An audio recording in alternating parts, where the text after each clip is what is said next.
17 తవ్వకాలు తవ్విన తర్వాత కూడా ఏం మేజర్ రికవరీ రాలేదని అంటే ఎక్స్కవేషన్ అండ్ పాలిటిక్స్లో burial case 17 spots, no major recoveries. ఇప్పుడు కాంగ్రెస్ మీద ఒక పెద్ద ప్రెషర్ పడ్డది. అంటే హిందువుల రిలీజియస్ సెంటిమెంట్స్ని హర్ట్ చేసే పార్టీ ఏదైనా ఉన్నది అలా యావత్ భారతదేశంలో అనంటే అది కాంగ్రెస్ హీన చరిత్ర అని చెప్పి బయటపడ్డది. ఇలా భారతీయ జనతా పార్టీ కంప్లీట్గా కాంగ్రెస్ని బ్యాక్ఫుట్లో పెట్టింది, టెంపరేచర్ పెరిగింది. అది ఇలా ఏం నిలబడ్డది గిరీష్ ధర్మస్థలాల ఏం నిలబడతలేదు అని చెప్పి మనం మాట్లాడితే ఇలా కేవలం సెన్సేషనల్ క్లెయిమ్లు, ఆధారాలు లేని కన్ఫెషన్లు, 17 తవ్వకాలు తవ్విన తర్వాత కూడా మేజర్ రికవరీ దొరకలేదు. నేను మాట్లాడతలే, హిందువుడు మాట్లాడుతున్నాడు, ఆ పేపర్లదే తీసుకొని వచ్చి నేను మీకు చెప్తున్నాను. వీళ్ళు మాట్లాడుతున్నారు.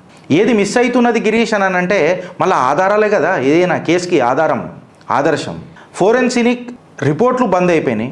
అసలు chain of custody of evidence ఏడున్నది, సీసీటీవీ ఫుటేజ్లు ఏమైనా ఉన్నాయా, కాల్ డీటెయిల్ రికార్డ్స్ ఏమైనా ఉన్నాయా, లొకేషన్ టెలిమెట్రీస్ ఏమైనా ఉన్నాయా, మన కంటి సూపుతో చూసిన ఆధారాలు ఏమైనా ఉన్నాయా? కేవలం వీళ్ళు నడిపించిన కథనాల తప్ప